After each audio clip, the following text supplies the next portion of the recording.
Oh, it's delivery time.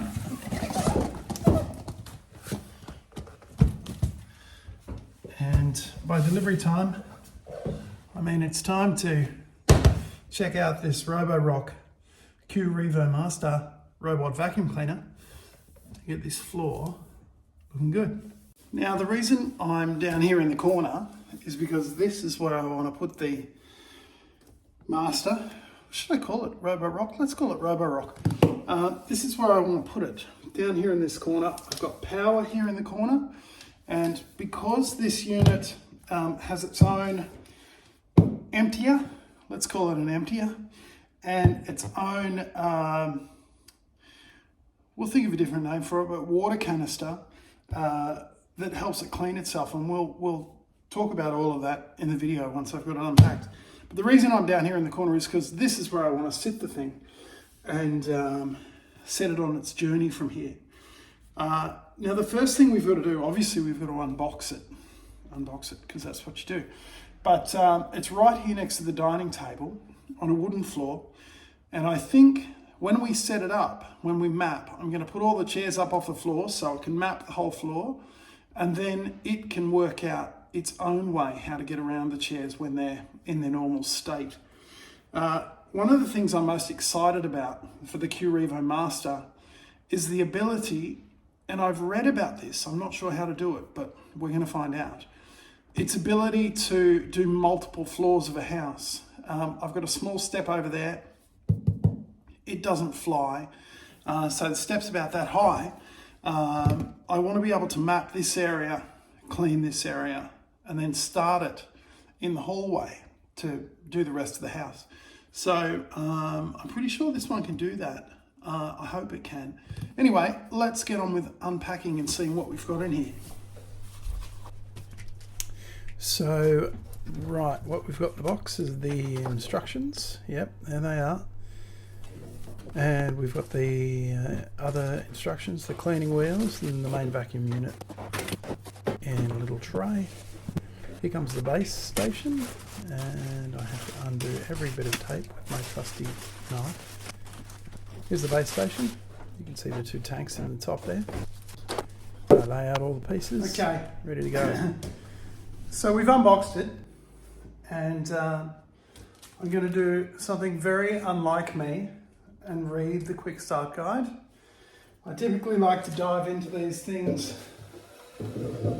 and make my own mistakes, but today we're going to go through the quick start guide really quickly, and I'll probably montage this bit as well because nobody wants to watch a bloke read instructions. So, first things first, click. I reckon, actual first things first. So, we whipped through most of our unboxing before my phone decided to stop recording. And that's fine, it's a basic unboxing. What we've got is the main unit down the bottom, our little robot, haven't named it yet. Then we've got the base, or the home, up the top, contains a water reservoir up on this side here. It's the clean reservoir. And this is the reservoir with bits and pieces in it. So I assume the dirty reservoir. They pop out just like this. So to empty them, it's super easy. We're plugged in with our power there. And there's a handy little cord bit at the back that stores the cord. Now, this is, all I did was unbox it, put the robot on the floor and press the button, and you've got two buttons on the front there, power button and a home button. Press the power button until it played a little song, and obviously we've got our home base. You can see the white light up the top corner there, it's on. All I did was press the home button and the robot danced around a little bit and said, oh, that's where home is, and parked itself. I mean, that's what they're meant to do. But it's always very impressive when something just works. So let's see how that goes.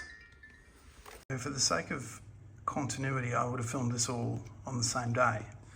But because I'm not a filmmaker by any stretch of the imagination, I'm filming this probably 2 weeks later. So what I'm going to say is, okay, we've unboxed it and now we're going to test it on all of our floor surfaces. And we're also going to test the auto switching multiple map ability of the Roborock. When in reality, I've done all of that. And the outcome you'll see in the next few video clips.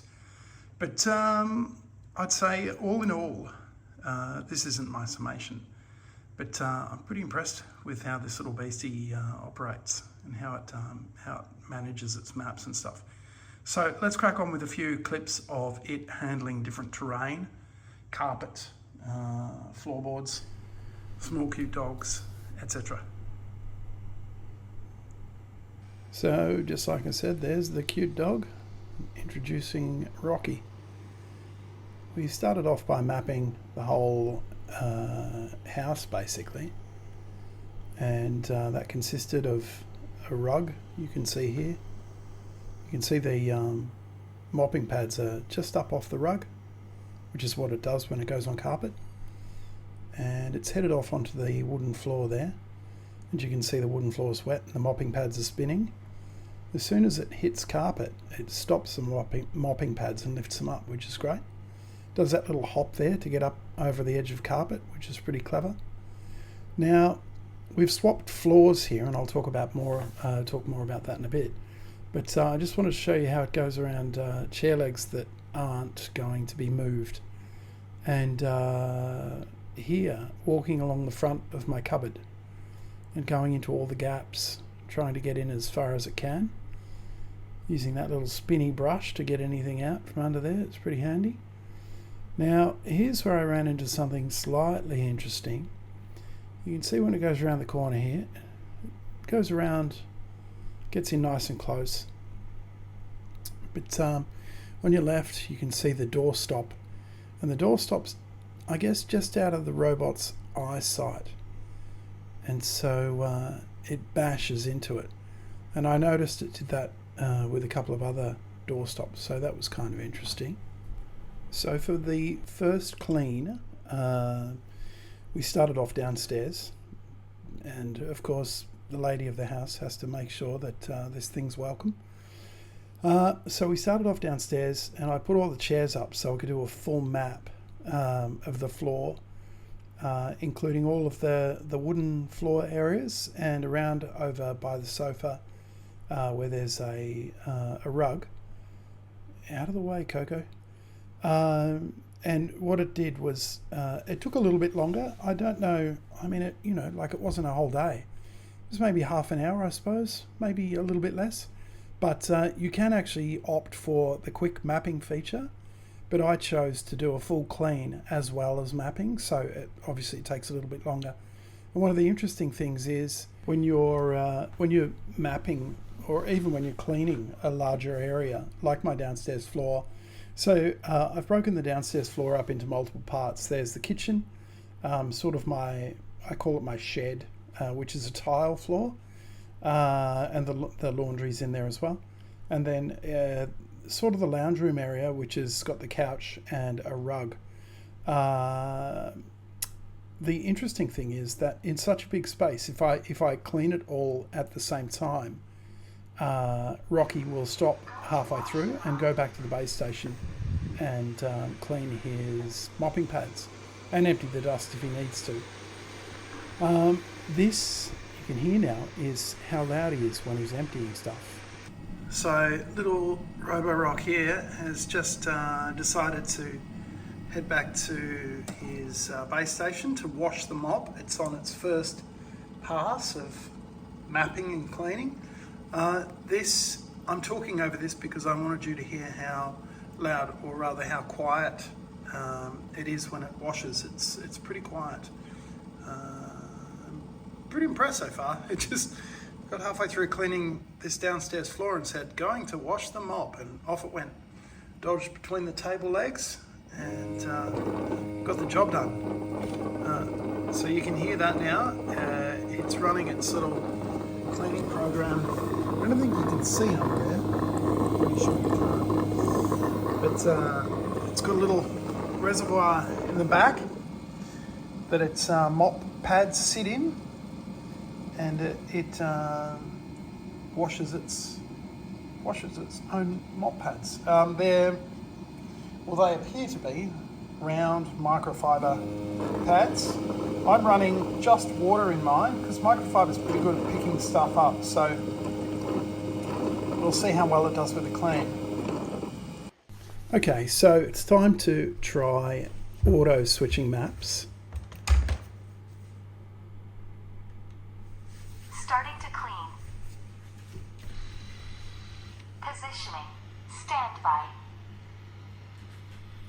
So Rocky tries to work out where he is all on his own based on his previously saved map, and then off he goes.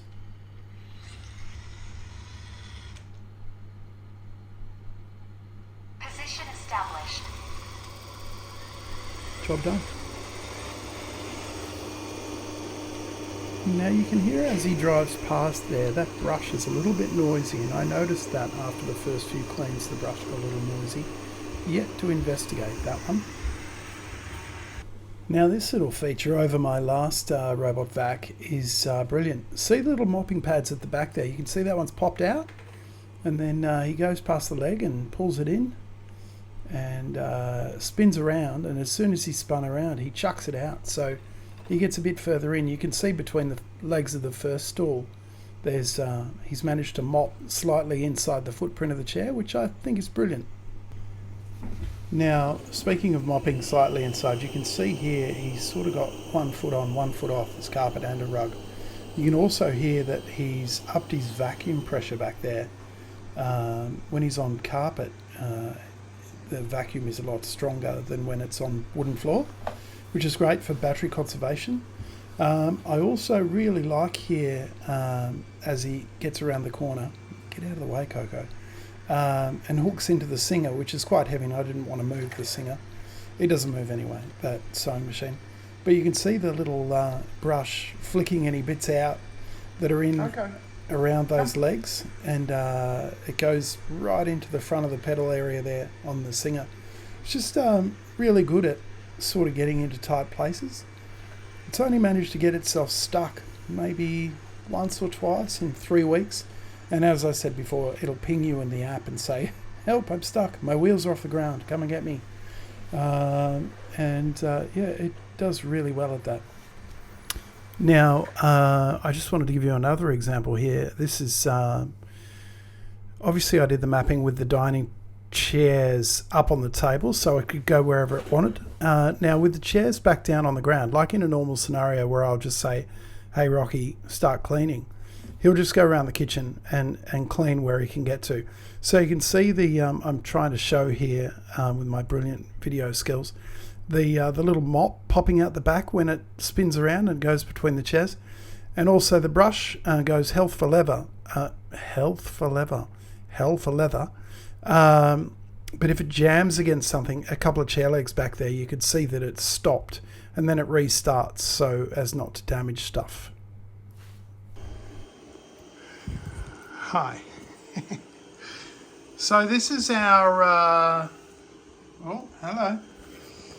This is our third area for Rocky to clean. I'm upstairs now, and I've just gone into the Manage Maps section, and I've said Add New Map. That's after I carried Rocky upstairs and just put him down on the floor. And so typically what happens, based on the last map I created, because I've got 2 areas downstairs on 2 different levels, you carry the robot to the level you want to clean, you put it down and you tell it to make a new map. I've made this map vacuum only, obviously, because it's carpet, and I've picked everything up off the floor so we can get the best mapping possible. And Rocky does his thing. And thankfully, so far, he hasn't gone down the stairs. I wish he could clean the stairs. Anyway, let's see how this goes, and I'll report back at the end.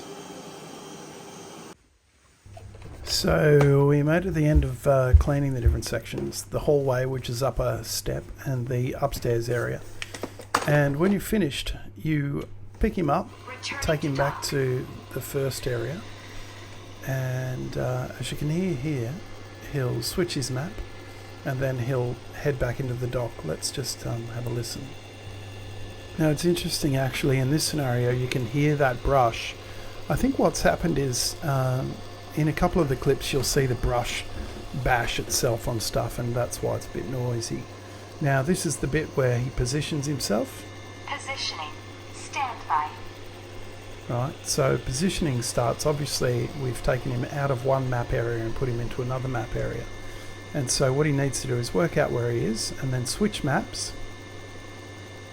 Map switched. And once he's switched maps, then obviously he heads home and starts charging.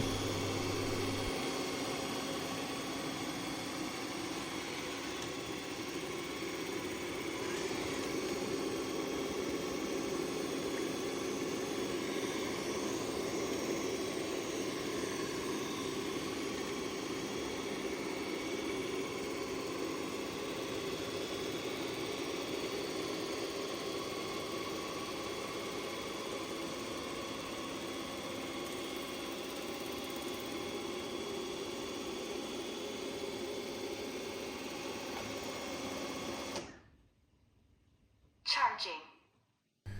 So I wanted to show you a couple of weird little things that Rocky does. You can see here he's kind of jammed on my desk leg. It's very low to the ground, and so obviously the LiDAR on the top of the unit can't see it, can't avoid it. That's one thing that he does. Things that aren't within his vision, he will try and drive over. And because he's pretty good at getting most places with the little four-wheel drive tyres underneath, he'll give it a red hot go. So you might find him wedged up a chair, or as you can see here, he's got himself a power cable under my 11-year-old's bed, and he's trying to Tarzan swing with it. In this case, like I've said in the video already, he'll just send you a message, come and help me. So I've given you all of the stats in the review over on the DRN website, and I thought I'd just give you a quick little wrap up of Rocky's performance over the last. I've had him running for about 3 weeks. I think the biggest compliment he could be paid is that my wife came up to me and said, "The floor's cleaner all the time." And I mean, it is really convenient with the, it's also the first RoboVac I've had where the voice commands work pretty well. It gets confused sometimes, but I can say, "Hey Rocky, start cleaning," and he literally just will go around the kitchen and clean. So like, you know, after a meal with a teenager and a younger boy, there's mess everywhere. And I've got a Jack Russell, so I think they shed hair more than anything I've ever seen in my entire life. So the ability to just, you know, when I come upstairs to work, I can just ask Rocky to vacuum the floor. When I walk out of the kitchen, you know, have your coffee, vacuum the floor, and it's just super easy. And the other thing that makes it really, really easy is the clean water, let's call it a reservoir, and also the dirty water reservoir on the base station means that the mopping function can happen all the time very easily as well. You don't need to clean the mop pad. Heats up its own water to clean the pads, is what the instruction manual told me, if I'm right. Cleans the pads, empties the dirty water into the dirty water reservoir, and every now and then the light on the base station will go from white to red, and all you need to do is pop over, and as I showed you early on in the video, you literally pull the reservoir out, take it to the sink and fill it up, or you empty it in the drain, give it a rinse and pop it back in empty, and you're good to go. It's very easy. Now, I've vacuumed so many times with Rocky, and I haven't been asked to clean, to empty the, let's call it the vacuum bag on the base station, because obviously every time, well, not every time I've noticed, but sometimes when Rocky vacuums, he'll go back to the base station, and if he's been mopping every time, he'll clean the mop pads, because that's a good thing to do, but doesn't empty the dust, the dust bag every single time. But every couple of times he'll empty that into the base station as well. And the base station hasn't asked me to empty that. I wonder how long that lasts. So that's a remains to be seen. But he's had, I've had the unit probably 3 to 4 weeks, and I've been using it every day. So that's a good indication that it gives you a fair bit of time before you need to fix that. As you saw in the video, the only real things that tripped him up, literally tripped him up in a couple of cases, were quite funny, are things that the sensor on the top, the radar, the LiDAR, can't see. So when the vacuum cleaner is sort of that high, and when there's something under the top that the sensor can't see, it might get a little tripped up. Well, it's happened 3 times. Twice, I think I've put in the video. There was the cable under my 11-year-old's bed. There was the door. Oh, it's happened 4 times. The door stopper. It's gotten caught on a couple of door stoppers, and all it does is backs up and goes around.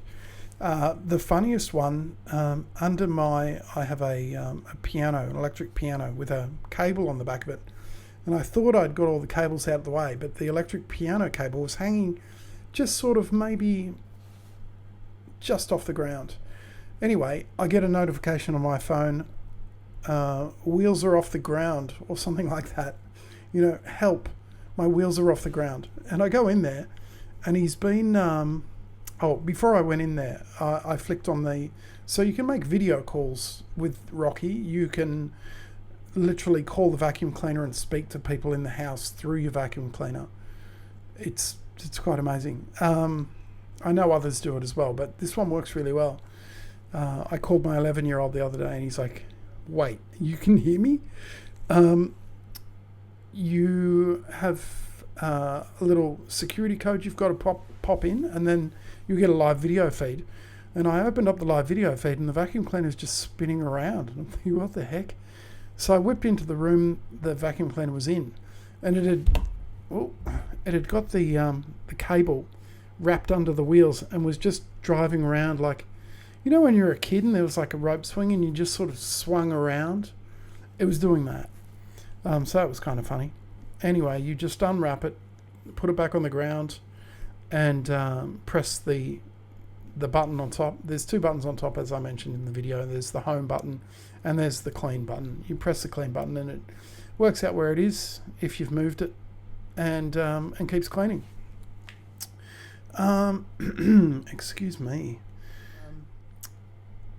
The instructions, when you look at the instructions for the unit, it says that any footage that's captured is captured and retained on the device only. It's not sent anywhere. So it goes between the device and your phone, and that's it, through a secure connection. So that's interesting. And it does have, let's call it 2-factor authentication. Obviously, you need a password to get into the app. Obviously, you can password your phone. And you also, to start video calls, even from within the app, you have to put in a special code. It's like one of those little drawery codes that people that use Android phones know all about. I don't, so I didn't. There hasn't been anything that's not outraged me. I love tech that works. There's one thing that I think a simple firmware update could fix, and that is the multi-floor mapping. It's the first one I've had that works really well. You literally take it to another floor, and almost every time, it has gone, I don't know where I am, and I picked it up, put it somewhere else, and did it again, and it righted itself. The only thing with the multi-floor is, you heard me mention in the video halfway through, cleaning a larger area, it'll head back to the base station and empty itself and clean its mop. When it's on a separate floor, obviously it can't find the base station, and so it's like it doesn't bother. It doesn't go back, you know, to empty itself if it's full. Like when I'm vacuuming downstairs, it's mostly wooden floor and there's not a lot of built up hair from aforementioned Jack Russell. When I'm vacuuming upstairs, there's a lot of Jack Russell glitter, and she fills up a bit. Or even in the hallway, the boys' rooms have got rugs. The lounge room at the front's got a rug, and so it'll fill up with hair and fluff and stuff, and it can't find its way back to the base station. So the unit might actually get overfilled with dust and stuff, and then dump a bit of it on the floor. That's happened to me a couple of times. I don't know whether there's a fix for that or if I'm doing that wrong. If I am, and if you know about it, drop a note in the comments, because that'd be really handy. But otherwise, like absolute 10 out of 10 for this unit. It's been an absolute workhorse. It's even impressed, as I mentioned, it's impressed the wife with the clean floors. So yeah, good job. If you can, you should. Saves you a stack of time vacuuming. And that's pretty much my reasonably awkward, disjunct video review of the Roborock. I've done this thing again where I can't remember its exact name because I'm terrible with names. It is called the Roborock QRevo Master, and I should have known that because I've been using it for 3 to 4 weeks. QRevo Series Master is the model, and it's a great unit, highly recommended. Thanks for watching, and you know, subscribe. I mean, I might do another one. You never know.